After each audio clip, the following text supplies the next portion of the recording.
El tema de hoy yo le he titulado Nuestra fuerza debe depender del Señor. Leo Efesios 6:9, dice, y vosotros, amos, haced lo mismo con ellos, dejando las amenazas, sabiendo que el Señor de ellos y vuestro está en los cielos, y que para Él no hay acepción de personas.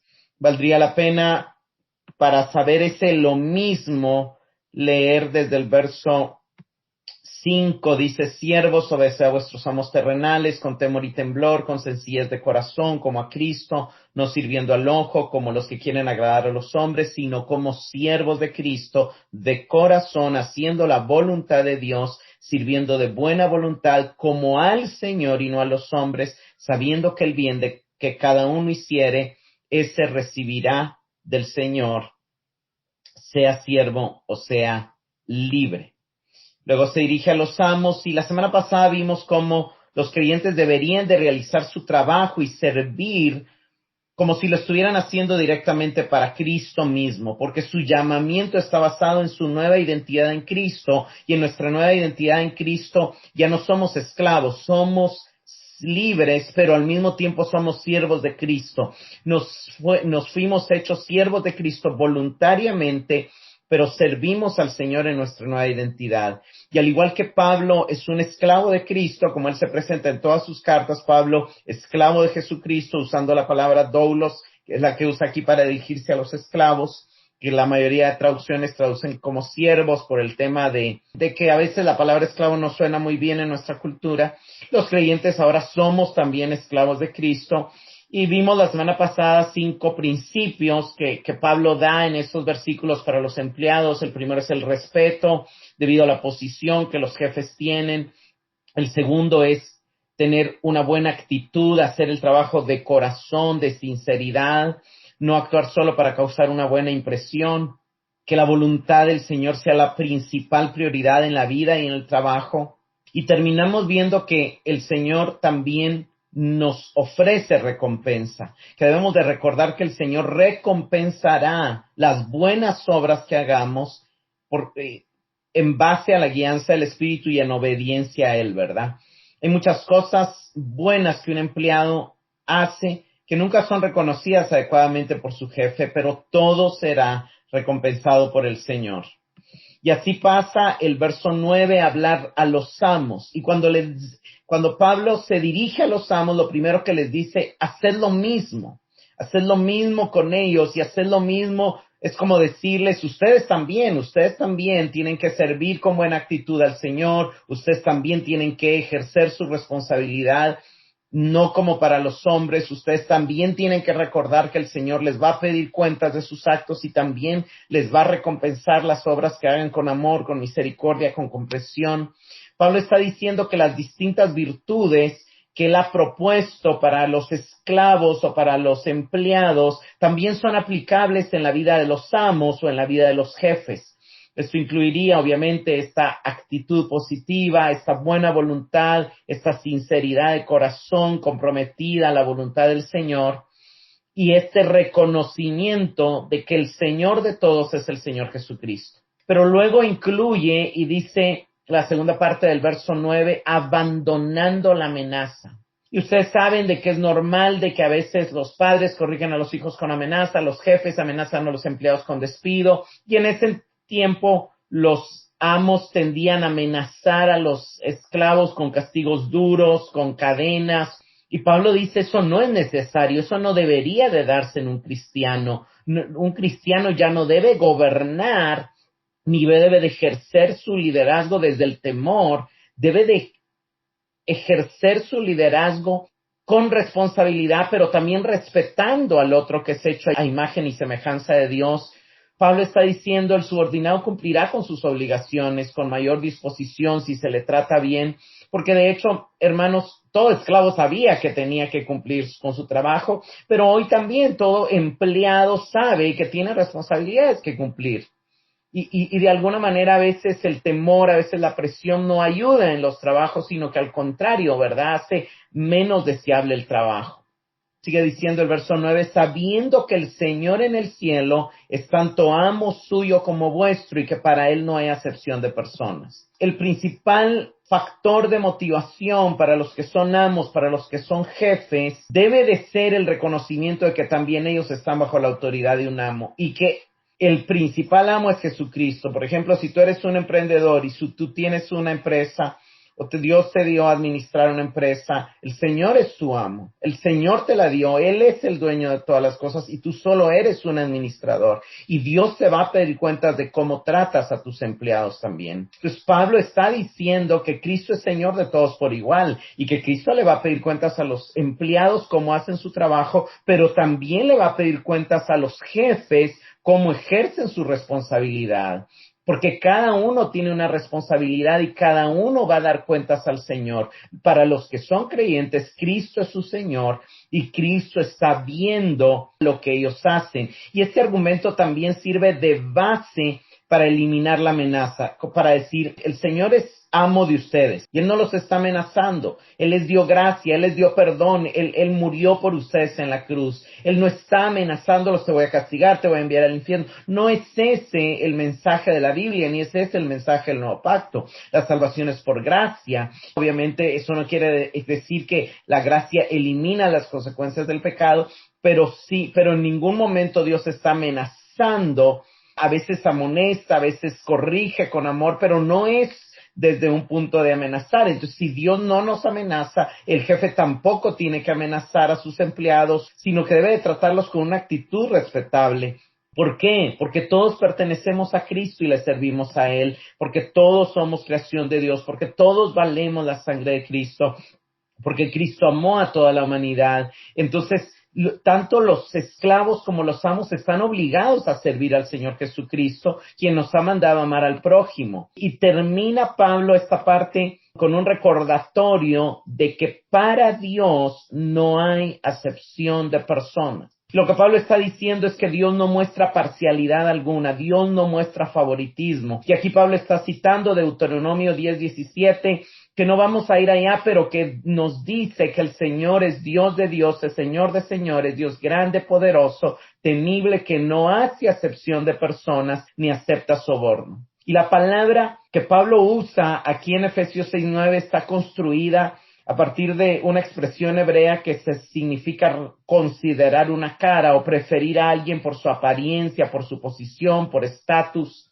Vemos que Santiago capítulo 2 del verso 1 al 9, Santiago les llama la atención a ciertos creyentes porque estaban haciendo acepción de personas, estaban mostrando favoritismo a los que se vestían espléndidamente, les estaban dando los mejores lugares en la congregación y estaban menospreciados a los pobres, y resulta que esos pobres eran oprimidos por los ricos que estaban recibiendo favoritismo.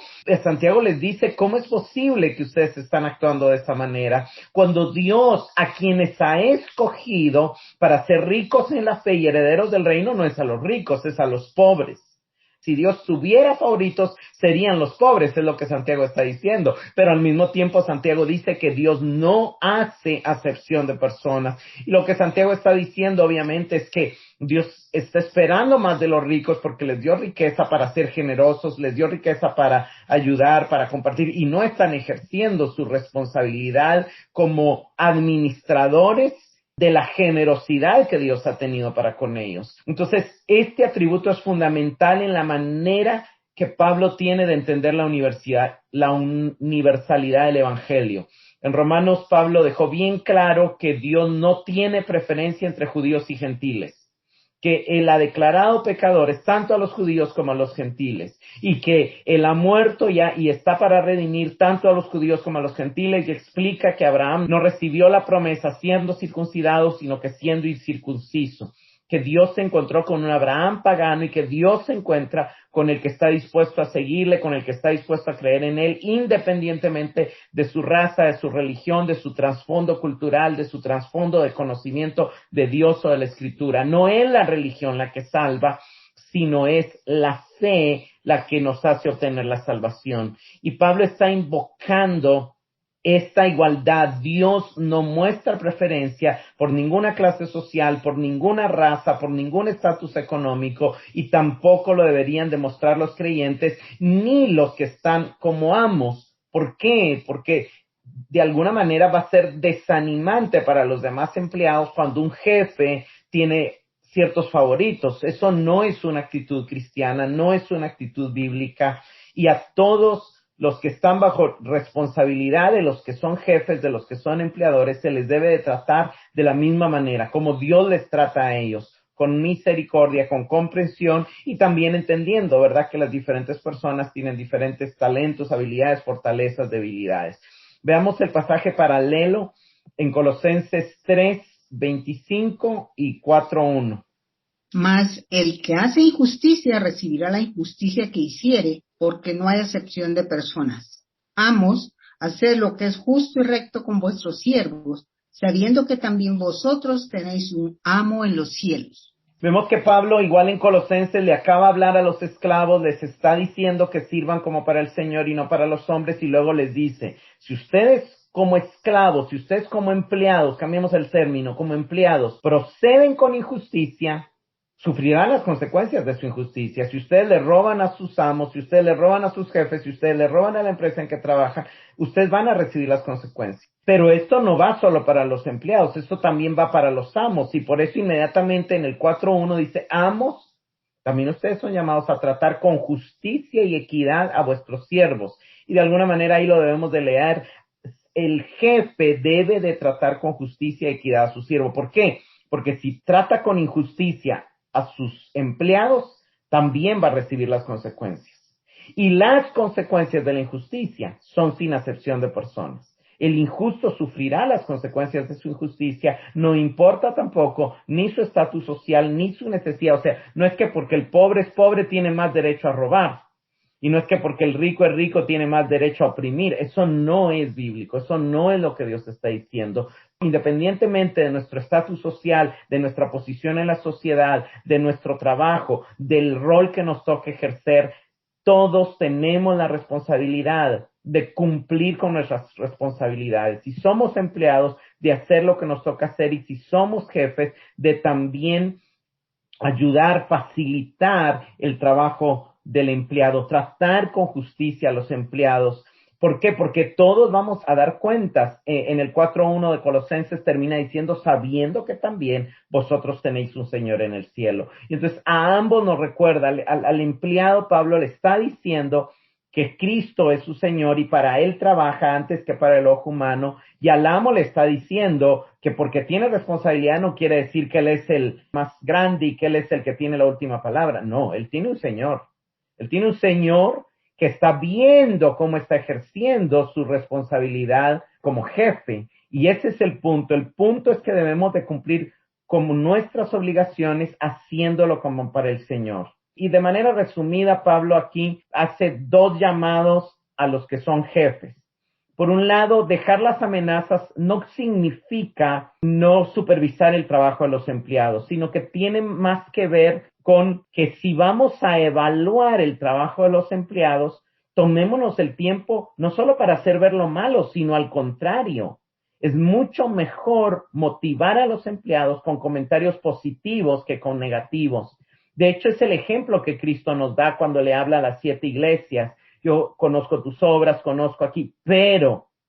Y Pablo hace lo mismo en las cartas que él escribe. Él escribe, por ejemplo, los tesalonicenses, y ustedes ven los primeros 2 capítulos, son alabanzas, son, he oído de vuestra fe, he oído de vuestro amor, me alegra de que aumenta, Timoteo me dio buenas noticias, pero en el último capítulo, pero hay algunos perezosos, pero hay algunos que están haciendo mal, pero hay algunos que no entendieron que el hecho de esperar a Cristo no tiene que ver con dejar el trabajo. Y entonces trata las cosas que tiene que tratar al final, luego de haberles animado, al igual que lo hace Cristo. Y de alguna manera eso nos da parámetro para cómo un jefe debería retroalimentar a un empleado, no con amenazas, sino con un reconocimiento y con una evaluación objetiva de, ok, te felicito porque esto y esto ha estado bien y lo estás haciendo bien, pero en esto y esto y esto te pido que pongas un poco más de atención. Esa es la manera, no con amenazas, sino con una evaluación objetiva. Y por otro lado, ¿verdad? El llamado a evitar favoritismos tiene la base de que el Señor no tiene favoritismos. Todos responderemos ante el Señor Jesucristo y Él nos juzgará obviamente respecto a nuestra posición, a nuestra comisión, a nuestros dones. Al que le dio 5 talentos le va a pedir 10 talentos, no le va a pedir 20, no le va a pedir 3. Y al que le dio un talento espera al menos 2. Pero no está correcto que le dé solo el que le dio. Entonces no es que al que le dio 1 espera 10.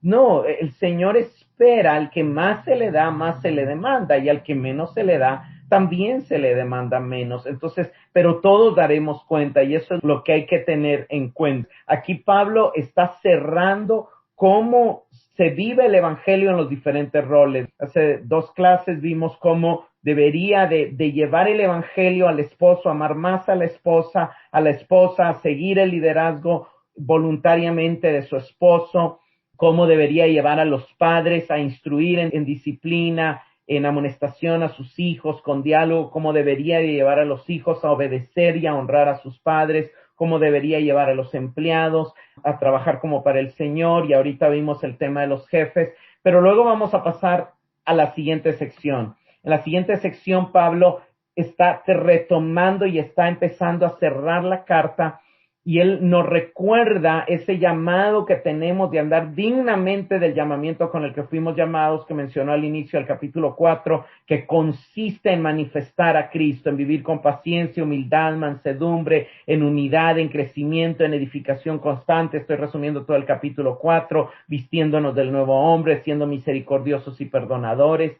Capítulo 5, andando en amor, en sabiduría, llenos del Espíritu Santo, y cómo eso se ve en los diferentes roles que acabamos de mencionar. Sin embargo, Pablo nos va a traer a otra realidad. Esto no es tan sencillo como parece.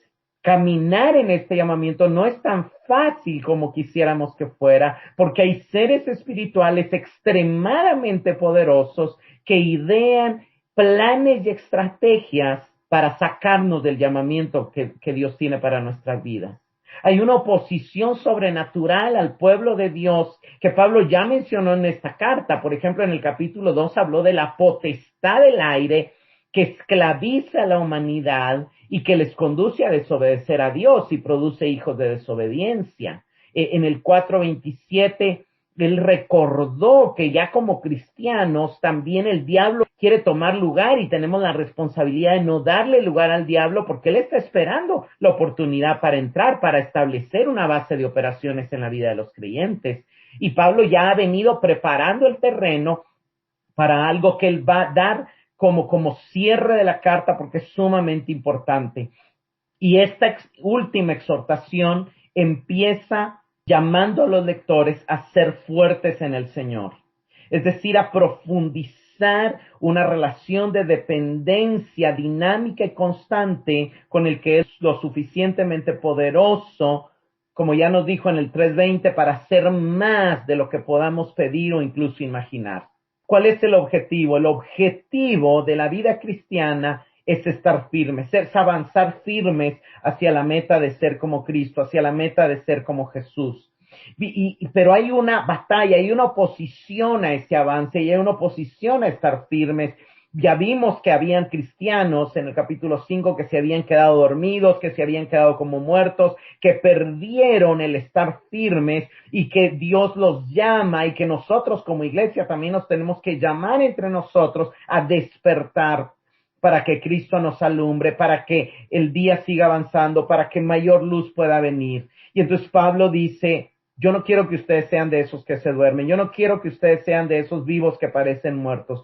Hay un objetivo, y el objetivo es estar firmes en nuestra nueva identidad. El objetivo es estar firmes en nuestra unión a Cristo. El objetivo es estar firmes en el saber que hemos sido bendecidos con toda bendición espiritual, en el saber que resucitamos con Cristo, en el saber que estamos sentados con Cristo en los lugares celestiales. Necesitamos estar firmes en esas verdades y manifestarlas en paciencia, en amor, en mansedumbre, en perdón, en trato, en ejercicio correcto de nuestros roles con el cónyuge, con los hijos, con los padres, con los jefes y con los subalternos. Necesitamos que Cristo inunde todas las áreas de nuestra vida, como dijo también en el capítulo 3, para que Cristo habite en sus corazones, inunde sus áreas de emoción, de pensamiento. Y así pasamos y vamos a entrar a detallar los versículos 10 y 11. Dice el versículo 10, por lo demás, hermanos míos, fortaleceos en el Señor y en el poder de su fuerza. Vestíos de toda la armadura de Dios para que podáis estar firmes contra las acechanzas del diablo. Pablo va a hablar una sección desde el verso 10 hasta el verso 20, donde él nos llama a apropiarnos del poder de Dios para enfrentarnos a los poderes de la oscuridad. En esta introducción del verso 10 y verso 11, él está haciendo el llamado importante a que nuestra fuerza depende del Señor. Ese es el fundamento principal y de eso vamos a hablar hoy. Pero en el verso 10, la base es que la fuerza dependa del Señor. Y el verso 11 es paralelo y está complementando el verso 10 con el tema de que la armadura la debemos de recibir de Dios y de alguna manera esa armadura es como una imagen de la capacitación divina y de la protección divina de la cual él va a explicar pues un poco más adelante. Veamos el verso 10. El verso 10 dice, por lo demás, algunas versiones traducen finalmente, fortaleceos en el Señor y en el poder de su fuerza. Luego dice, fortaleceos, algunas versiones dicen, sed fuertes en el Señor. Yo creo que ser fuertes expresa mejor la idea porque el verbo es pasivo y no es un verbo, es un poco paradójico porque aunque es pasivo, es imperativo. Y el imperativo es que es una orden y el hecho de que es una orden se explica mejor con el fortaleceos, pero el hecho de que es pasivo se explica mejor con el sed fuertes. Y por eso es bueno ver las dos. Ahí es donde yo creo que la suma de tu palabra es la verdad, ¿verdad? Y necesitamos esos dos conceptos. Es un llamado a ser fuertes, es un llamado a buscar la fuerza, pero es un llamado a entender que la fuerza no viene de nosotros, que no somos el ente que activa la fuerza, que no somos el generador de la fuerza, sino que el generador de la fuerza es el Señor. Entonces, no es un llamado a generar fuerza, no es un llamado a madrugar, a tomar vitaminas, es un llamado, digamos, a hacer pesas, no. Es un llamado a desear recibir la fuerza de parte de Dios. Es un llamado a presentarnos delante de Dios para que Él nos llene con su poder. Vamos a ver algunos pasajes para entender bien estos conceptos, porque es un tema, creo yo, un poco paradójico, porque estamos muy acostumbrados, digamos, a oír, tienes que ser fuerte, esfuérzate, échale ganas. En Costa Rica dicen, póngale, ánimo, dale con todo. Hay muchas expresiones comunes, ¿verdad? Que pareciera que eso es lo que Pablo está diciendo. Y yo quiero que nos quede bien claro en esta noche que no es eso lo que Pablo está diciendo. Pablo no está diciendo que nosotros tenemos la capacidad de fortalecernos desconectados del Señor. Eso no es lo que Pablo está diciendo. No está hablando del llamado de los motivadores a echarle ganas, a ponerle, a madrugar, a crear disciplinas. No estoy diciendo que eso sea malo. Lo que estoy diciendo es que eso no es lo que este pasaje está diciendo. Veamos qué dice segunda de Timoteo capítulo 2 y verso 1. Tú, pues, hijo mío, esfuérzate en la gracia que es en Cristo Jesús. Esfuérzate en la gracia, fortalécete en la gracia, dice otra versión. Miren, hermanos, esta expresión es difícil de entender. Parece contradictoria. ¿Sabe por qué? Porque cuando uno entiende y uno lee todos los pasajes donde Pablo habla de la gracia se perfecciona en nuestra debilidad. Cuando soy débil, Él es fuerte. Bástate mi gracia, porque mi poder se perfecciona en tu debilidad. La gracia solo la recibe alguien que reconoce que no puede, que reconoce que no tiene la suficiencia, que reconoce que no tiene el poder. La gracia no es compatible con el poder humano, no es compatible con el orgullo humano, no es compatible con las obras humanas. Si es por gracia, no es por obras, y si es por obras, no es por gracia. La gracia y el esfuerzo humano son contradictorios, son incompatibles, no se pueden mezclar.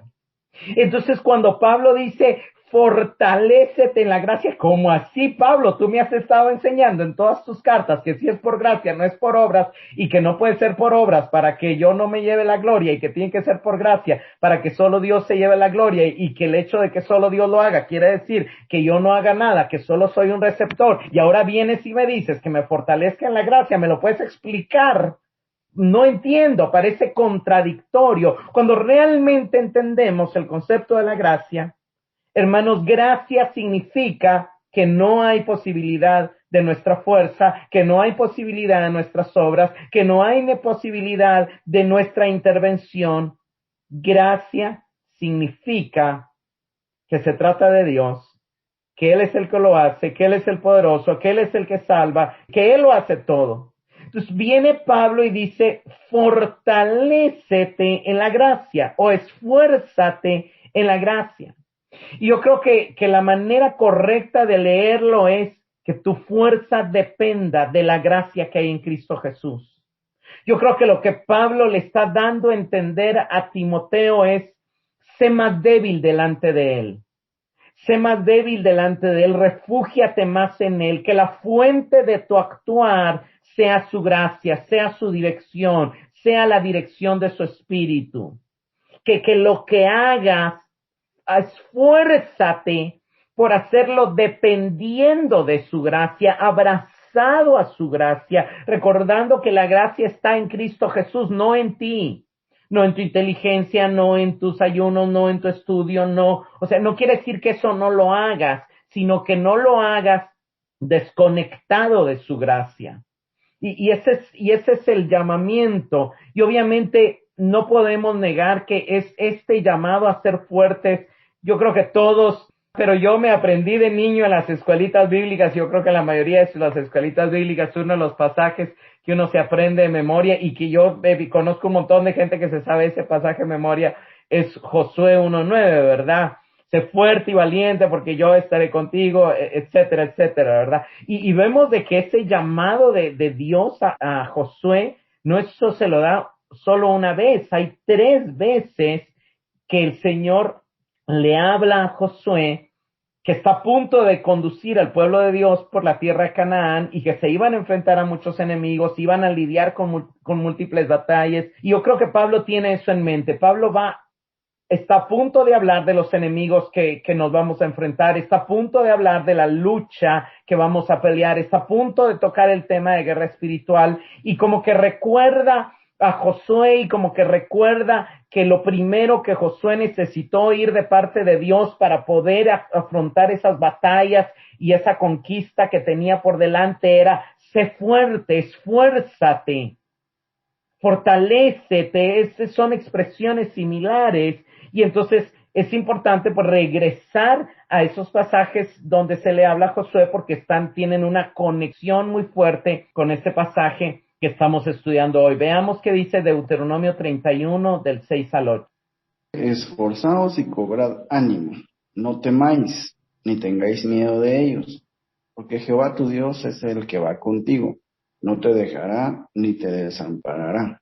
Y llamó Moisés a Josué y le dijo en presencia de todo Israel, esfuérzate y anímate, porque tú entrarás con este pueblo a la tierra que juró Jehová a sus padres, que les daría, y tú se las harás heredar. Y Jehová va delante de ti, Él estará contigo, no te dejará ni te desamparará, no temas ni te intimides. Vemos que 2 veces, en primer lugar, le habla Moisés a todo el pueblo y les dice, esforzaos, fortaleceos, esfuércense, sean fuertes. Y luego le habla directamente a Josué y le dice lo mismo, esfuerza. Pero a veces perdemos las segundas partes. Y las segundas partes son sumamente importantes. No es solamente debemos de quedarnos con el esforzaos o con el esfuérzate. En ambas oraciones hay un porqué. Y el por qué es porque Jehová tu Dios es el que va contigo. Y Moisés está dejando claro que el fundamento del esfuerzo que el pueblo tenía que hacer era la presencia de Dios con ellos. Y nuevamente le habla a Josué y le vuelve a decir lo mismo. Y el fundamento que le da es, hay un juramento que Dios hizo. Y porque hay un juramento, tú debes esforzarte. Y porque Jehová tu Dios va contigo, tú debes esforzarte. O sea, no es un esforzarse en el vacío, no es un esforzarse fuera de Dios, no es un esforzarse porque tú lo deseas, porque tú lo anhelas. No, hay una palabra, hay un plan, hay un propósito de Dios. Hay un propósito de Dios para cumplir, hay un llamado, hay una comisión de Dios. Y ese es el tema que el mundo nos vende, que nos tenemos que esforzar por alcanzar lo que el mundo nos dice que tenemos que alcanzar: dinero, plata, fama, felicidad. Pero no. El fortalecernos en el Señor es para cumplir la comisión que el Señor nos dio. Y el fundamento del esfuerzo, porque Él va con nosotros. Veamos Josué 1 del 6 al 9. Esfuérzate y sé valiente, porque tú repartirás a este pueblo por heredad la tierra de la cual juré a sus padres que la daría a ellos. Solamente esfuérzate y sé muy valiente para cuidar de hacer conforme a toda la ley que mi siervo Moisés te mandó. No te apartes de ella ni a diestra ni a siniestra, para que seas prosperado en todas las cosas que emprendas. Nunca se apartará de tu boca este libro de la ley, sino que de día y de noche meditarás en él, para que guardes y hagas conforme a todo lo que en él está escrito, porque entonces harás prosperar tu camino y todo te saldrá bien. Mira que te mando que te esfuerces y seas valiente. No temas ni desmayes, porque Jehová tu Dios estará contigo en donde quiera que vayas. Es nuevamente lo mismo, y aquí vemos 3 veces el esfuérzate. En el verso 6 le dice esfuérzate, en el verso 7 le dice esfuérzate, y en el verso 9 le dice te mando que te esfuerces, y todas van acompañadas de ser valiente. Y nuevamente el fundamento del verso 6 es porque juré que les daría esta tierra. Y el fundamento del verso 7 es, he dado mi ley. Tengo un propósito, tengo un plan para tu nación. Y el fundamento del verso 9 es, Jehová tu Dios estará contigo donde quiera que vayas. Entonces, hermanos, el fundamento de la fuerza de Josué no era el hecho de que él era el único sobreviviente, no era el hecho que era un hombre de fe, era la palabra de Dios, eran las promesas de Dios, era la comisión de Dios, era la presencia de Dios. O sea, él debía de esforzarse porque Dios ya había dado una promesa. Y es algo sumamente maravilloso cuando nosotros empezamos a ver esa relación de Josué con Dios. Y vemos que de primas a primero, él llega a Jericó, una ciudad amurallada, es una ciudad fuerte, es una ciudad que no se le ve por dónde entrar. Ellos son guerreros novatos, han peleado unas cuantas batallas en el desierto, pero no son realmente, todavía no tienen una nación, todavía no tienen gran tecnología. Dios había prometido. Esos son detalles interesantes. Pero el hecho de que Dios diera una promesa y el hecho de que la presencia de Dios iba con ellos no impedía que hubiera enemigos, no impedía que no tuvieran que pelear. Ahora, la presencia de Dios les aseguraba la victoria. Pero vean la historia, no vamos a ir a todo el detalle, pero en el capítulo 5, Cristo se le presenta a Josué. Y le dice, Josué, yo ya te entregué Jericó. Y lo único que tienes que hacer es rodearla, es obedecerme. El esfuerzo que tenía que hacer Josué, comparado con el esfuerzo que tenía que haber hecho cualquier otro ejército para derrotar Jericó, era nada. Porque el esfuerzo que él tenía que hacer era por obedecer la orden de dar vueltas a la ciudad. Qué difícil había en dar vueltas, en tocar trompetas y en gritar. No había nada de difícil. Sin embargo, si no cumplía eso, Jericó no iba a caer ante ellos. Pero Josué tuvo que ver por la fe la victoria que ya estaba consumada porque Cristo le dijo que ya le había entregado la ciudad. Ahora, lo impresionante es que en el momento que Jericó cae, Josué se le olvida consultarle a la presencia del Señor. Entonces, él Ok, ya nos dio la victoria, Dios está con nosotros, vayamos y peleemos contra Jai. Pero se le olvidó orar. ¿Y qué pasa? Fueron derrotados. Entonces viene Josué y se queja delante del Señor. Y le dice, Señor, ¿por qué? ¿Acaso nos sacaste para que nos...? Y entonces el Señor le dice, ¿cómo así? ¿Qué te pasa? ¿No oraste conmigo antes de entrar? Josué 7:12, levántate, ¿por qué estás así sobre tu rostro? Israel ha pecado, quebrantado mi pacto y ha tomado el anatema. Por eso no podrán hacer frente a sus enemigos hasta que no saque el anatema. Y Josué 7:12, Dios le dice a Josué, no estaré más con vosotros si no destruyes el anatema. Y esto es algo bien interesante, hermanos, porque cuando nosotros peleamos en obediencia a Él, Dios pelea por nosotros y nos da la victoria. Pero cuando no lo hemos consultado, Él no va con nosotros. Y cuando hay pecado, Él no va con nosotros. ¿Por qué se dio la derrota en Jai? Porque Amán había codiciado. ¿Qué movió a Amán a hacer lo que hizo? ¿Sabe qué movió a Amán a hacer lo que hizo? El deseo de redimirse a sí mismo. Él no quería esperar la herencia que Dios le diera. Él quería alcanzar su prosperidad por sí mismo. Y ese es el engaño del enemigo. El enemigo siempre nos va a ofrecer lo que Dios quiere darnos, pero sin pasar por la cruz, sin pasar por el proceso, como le ofreció a Adán el ser como Dios, pero desobedeciendo a Dios como le ofreció a Cristo darle los reinos de la tierra, pero si le adoraba a Él, y como muchas veces nos ofrece a nosotros lo que de hecho Dios nos quiere dar, pero Dios no lo quiere dar Él, no sin Él, porque sin Él no tiene ningún sentido nada. Entonces, Acán representa el tipo de creyente que se quiere redimir a sí mismo, que no quiere esperar que Dios lo enriquezca, sino quiere que su pecado lo enriquezca. Y Adán es un ejemplo claro de cómo fortalecernos en el Señor y cómo debilitarnos en el Señor. ¿Quiere usted ser débil en el Señor?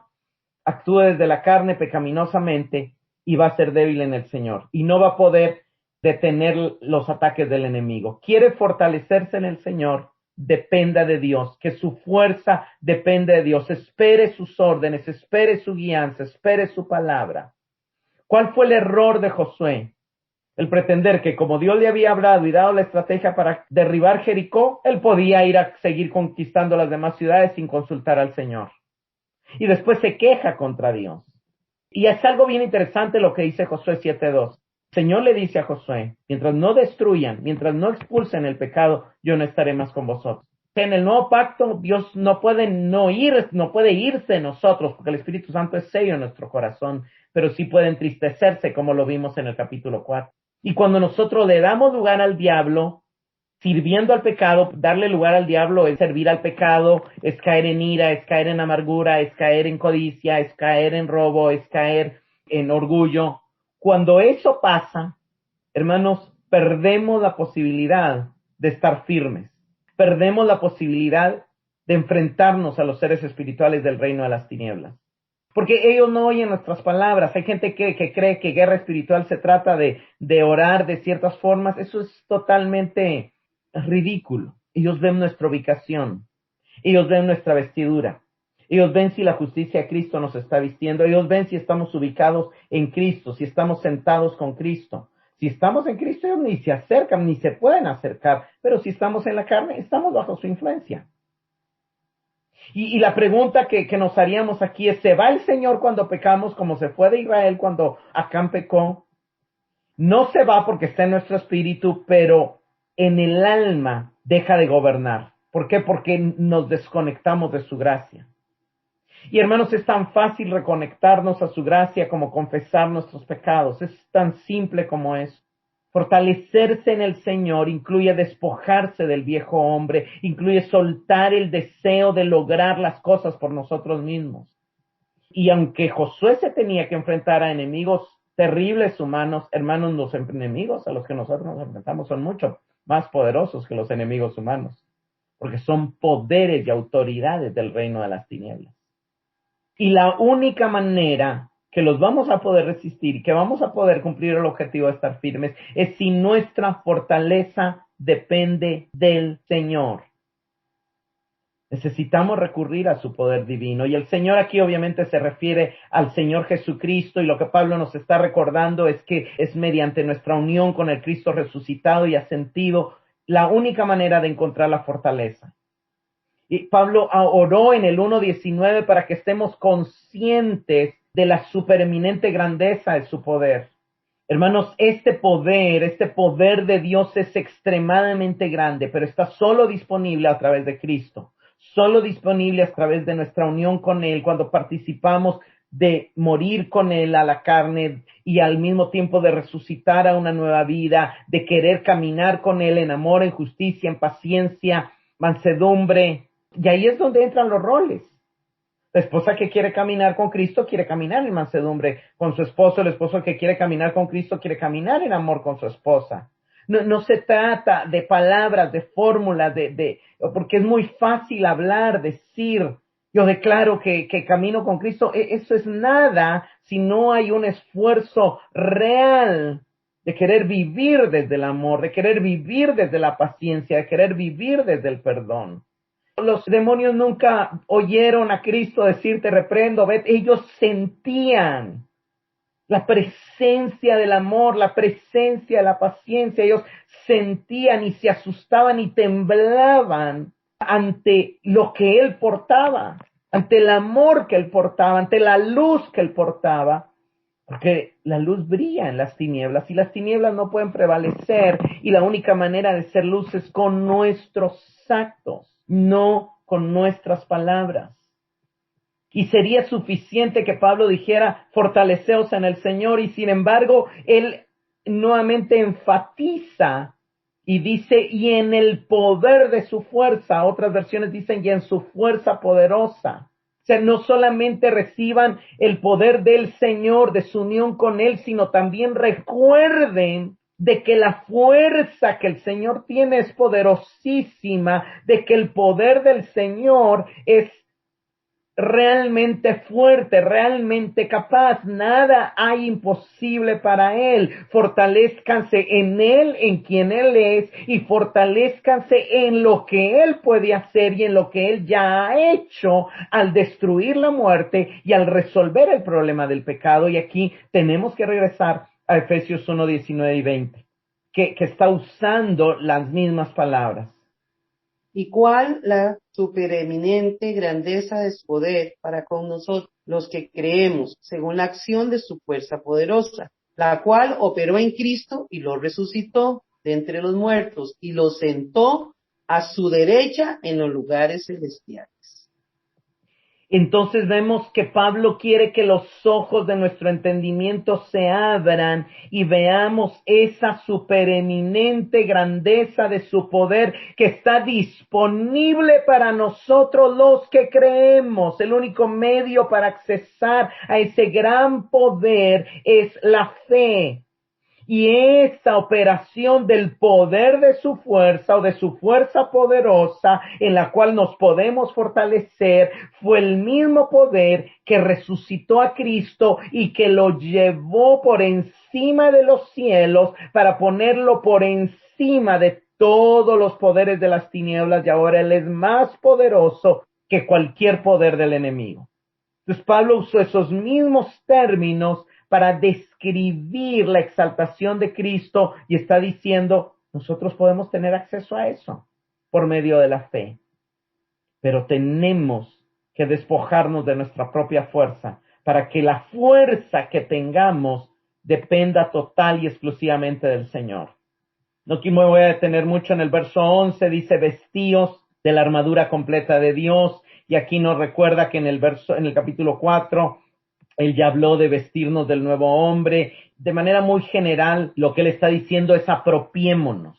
En Colosenses 3 también habla de vestirnos del nuevo hombre y habla de vestirnos de las virtudes de Cristo. Colosenses 3:12, tierna compasión, de bondad y de humildad. En Romanos 13:12 habla de vestirnos con las armas de la luz. Primera Tesalonicenses 5:8, habiéndonos vestido con la coraza de la fe y el amor. Pero básicamente, cuando habla de, no voy a entrar hoy al tema de la armadura porque lo vamos a ver la semana siguiente, pero es el conjunto de piezas que un soldado debía de ponerse para la batalla. Y obviamente aquí Pablo está diciendo hay un equipamiento aparte de Dios, hay una armadura, hay piezas, hay armas, hay dones, hay virtudes que el Señor ha puesto a nuestra disposición para que podamos estar firmes. Y entonces termina la segunda parte del verso 11, que lo va a repetir en el verso 13 y en el verso 14, para que podáis estar firmes. Y este es el objetivo. El objetivo, hermanos, que no nos durmamos como los muertos. Es que no seamos improductivos en el ámbito espiritual. Es que estemos firmes. Es que estemos avanzando. Aquí el sentido de estar firmes incluye ese sentido de avance, de poder, de ir ganando terreno.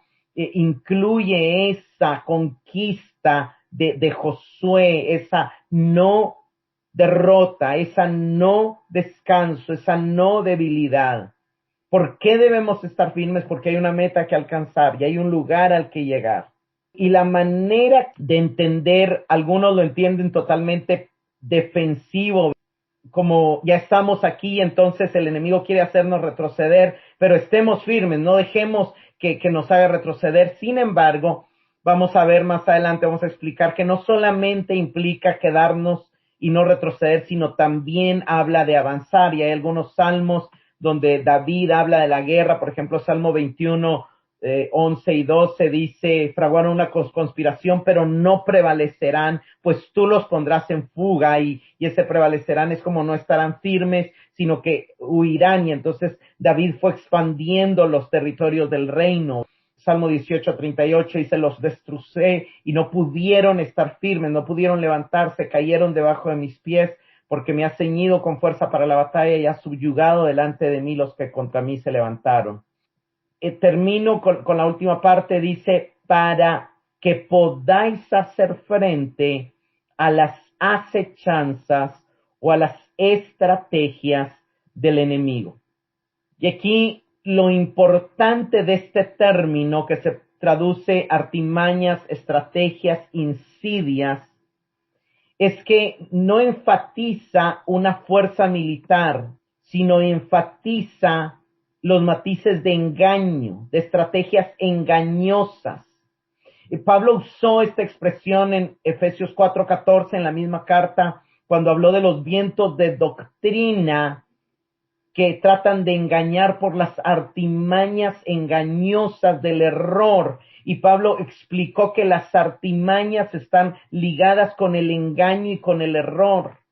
Aquí la idea que Pablo nos está diciendo es que nuestro enemigo no tiene poder exterior, sino que su poder es puramente manipulador. Más adelante le va a llamar a estos argumentos flechas encendidas. Tomás de Aquino comenta este pasaje diciendo: ciertamente Dios nos protege, pero depende de nosotros revestirnos de su armadura. Si no, no podrá defendernos. El diablo no planta batalla a Dios directamente porque sabe que no puede hacer nada contra él, por lo que batalla contra sus miembros los hombres con mentiras. Tomás de Aquino entiende esta palabra artimañas como las mentiras del enemigo, y está, obviamente él se basa también en que Jesús explicó que él es padre de mentiras. Juan Crisóstomo, uno de los padres de la iglesia, sobre este pasaje comenta: no dice Pablo contra las luchas o contra los poderes del enemigo, sino contra las artimañas. Este enemigo nos plantea una batalla no de una forma sencilla y abierta, sino con artimañas, es decir, con engaños, con artificios, con ardides, en las artes, en las palabras, en las acciones, en las estratagemas, con la intención de seducirnos. El demonio nunca propone el pecado con sus propios colores, no habla de idolatría, sino que lo viste de otro modo, hace su discurso plausible, emplea un disfraz. Así Pablo estimula y alerta a los soldados y les anima a la instrucción, ya que la lucha es contra alguien habilidoso en las artes del engaño. Pero mencionar la naturaleza y el número de las fuerzas del enemigo, ahí se está refiriendo al verso 12, que lo vamos a ver después, no es con el objetivo de desanimar a los soldados, sino de despertarles. Cuanto más se conozca la fuerza del enemigo, más en serio se tomará la lucha. Y eso es lo importante de este pasaje. Hermanos, este pasaje nos enseña que necesitamos depender del poder de Dios para resistir los diferentes ataques del enemigo y avanzar en el reino de Dios en el mundo. El énfasis es claro, nuestro objetivo es estar firmes. Y esta palabra estar firmes se va a repetir 4 veces en el pasaje. La vemos aquí en el verso 11, la vamos a ver en el verso 13, la vamos a ver en el verso 14 y gobierna todo el pasaje. Y también se vincula con cómo Santiago y Pedro nos hablan de resistir cuando hablan de lucha contra el diablo. No hablan de abarcar, no hablan de reprender, no hablan de hacer guerra como malamente se entiende, sino hablan de resistir. Eso lo vamos a explicar en las siguientes clases de manera más detallada. Pero lo importante aquí es entender que hay un montón de estrategias que el enemigo usa. No me queda mucho tiempo, pero por ejemplo, algunas de sus estrategias es poner en nuestra mente una imagen de algo tentador, pero pecaminoso. Y esto lo podemos ver en Mateo, en Lucas. Otra de las estrategias es explorar una tendencia pecaminosa como la ira y hacer que estalle fuera de control. Lo vimos en Efesios. Otra es usar doctrinas, es usar enseñanzas donde se sacan textos de contexto, donde suena bonito al alma, pero en realidad no le está dando gloria a Dios, sino está buscando que nos apoyemos en nuestra propia fuerza, en nuestro propio entendimiento. Otra estrategia del enemigo es afligirnos con enfermedades o condiciones físicas negativas. Otra estrategia del enemigo es poner pesadillas o manifestaciones demoníacas, ¿verdad? Incitarnos a mentir, como en el caso de Ananías y Zafiras. Y también, ¿verdad? Usar las situaciones de dolor para hacernos querer como quejar contra Dios. Y todos estos pueden llevar a desconectarnos de depender de Dios, de confiar en Dios. Pero miren, hermanos, yo creo que una de las principales artimañas del enemigo que el apóstol nos quiere mostrar es ese intento que el enemigo tiene por hacernos creer que podemos, que el poder está en nosotros, que la solución es orden, disciplina, motivación, palabras correctas, pero con un fundamento en tú puedes. Y hay un montón de predicadores que te están predicando, tú puedes, el poder está en ti, tú tienes que descubrir tus dones, tus habilidades, tus fortalezas, tu vida tiene un propósito. Miren, hermanos, parece, o sea, tal vez para algunos les va a parecer esto chocante, pero frases como Dios elige a sus mejores guerreros para darle sus peores batallas, esto pertenece a las artimañas del enemigo. Es totalmente antibíblico. Está tratando de decirte a ti que tú puedes, está tratando de darte un valor a ti para que tú confíes en ti, te veas como un mejor guerrero. Perdónenme, hermanos, pero Dios no hace acepción de personas y Él no tiene mejores ni peores guerreros. Él tiene un único buen guerrero que es Jesucristo y un montón de personas incapaces, pecaminosas, que no podían hacer nada por sí mismos y que necesitaban que alguien muriera por ellos en la cruz, porque no podían ni siquiera ganarle al pecado, ni a la carne, ni al mundo, ni al enemigo.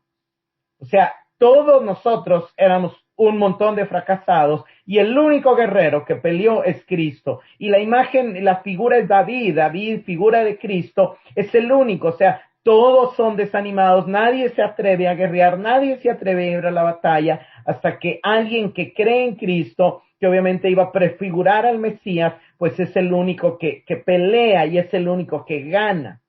Entonces el enemigo sabe que tenemos esa tendencia a buscar nuestra propia gloria en vez de la gloria de Dios. Y va a usar hasta la religión y va a usar la Biblia, contextos sacados de contexto, para que no dependamos de la fuerza del Señor, sino de nuestra propia inteligencia, de nuestros recursos. Y aquí quiero nada más aclarar algo. Hay un pasaje muy conocido, que es Jeremías 17:5, dice, maldito el varón que confía en el hombre y pone carne por su brazo y su corazón se aparta de Jehová. Y hay muchos pasajes que dicen, ay de los que confían en carros, de los que confían en caballos. Confiar en carros, confiar en caballos es confiar en nuestros recursos. Ahora, el pasaje de Jeremías hay que entenderlo en su contexto y hay que entenderlo en el hebreo. En el hebreo dice, maldito el Geber, que de alguna manera se podría traducir como el guerrero, como el hombre de Dios, que confía en el Adán, en el hombre natural. Y no está diciendo Dios que no podemos confiar en nadie. Lo que está diciendo es que solo podemos confiar en personas que tienen a Cristo, en personas espirituales. Podemos confiar en la humanidad de otros o en nuestra propia humanidad, ni siquiera en nuestro Adán podemos confiar, en nuestra carne, en nuestra experiencia. No es un buen consejero nuestra experiencia ni la experiencia de otros. Dios es el único buen consejero, pero también Dios usa medios. Y entonces debemos de entender que Cristo habita por medio de su Espíritu en nuestros hermanos. Y claro, fortalecernos en el Señor sí incluye pedir oración, pedir consejo, pedir instrucción, ministración, porque hemos entendido que Dios usa medios para fortalecernos y para impartirnos su vida. De hecho, en Efesios 3, Pablo oraba del 16 al 18 para que seamos fortalecidos en el hombre interior y para que seamos fortalecidos y capaces de comprender con todos los santos. Lo que está diciendo Pablo es que la fortaleza interior se recibe por su espíritu, pero la fortaleza para comprender y para poder discernir las estrategias del enemigo se recibe en conjunto con todos los santos. Termino con algunas preguntas de reflexión. En tu trabajo, como empleado, ¿cumples con tus responsabilidades para agradar a Dios y no solamente al hombre? Como jefe, ¿vives consciente del valor de tus empleados y del hecho de que darás cuentas a Dios del ejercicio de tu responsabilidad, viéndote a ti mismo también como inferior en una posición diferente y nunca como superior? ¿Cuál es el fundamento de tu fuerza? ¿Buscas fortalecerte con tu propia inteligencia, con tu experiencia, con tu propia oración, con tu espiritualidad? ¿O constantemente estás consciente de tu debilidad y de la necesidad de depender de la gracia y de la fortaleza de Dios? ¿Has comprendido que la grandeza del poder de Dios que resucitó a Cristo es el que está dispuesto para obrar en nosotros si nos comprometemos a caminar en el llamamiento que Dios nos ha hecho de manifestar a Cristo? Notas que las mayores armas del enemigo no son fuerzas externas, sino artimañas, mentiras, engaños, que hace llegar a nosotros, no solo por los medios de comunicación, sino también a veces en formas de doctrinas. ¿Has comprendido que el objetivo de la lucha espiritual es estar firmes en nuestra nueva identidad en Cristo y vivir acorde a ella? Señor, te pedimos perdón por todas las ocasiones en las que hemos confiado en nuestra propia fuerza, por las que hemos confiado en nuestro propio entendimiento. Te pedimos perdón, Señor, cuando hemos salido a la batalla contra el pecado, no habiendo orado, no habiendo buscado tu rostro, no habiendo buscado depender de ti.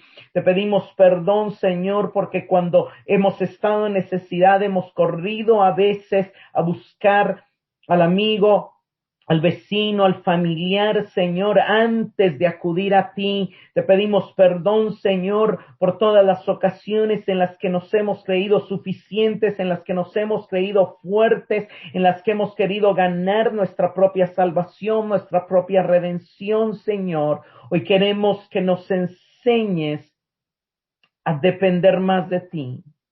Hoy queremos venir ante ti a que tú nos fortalezcas.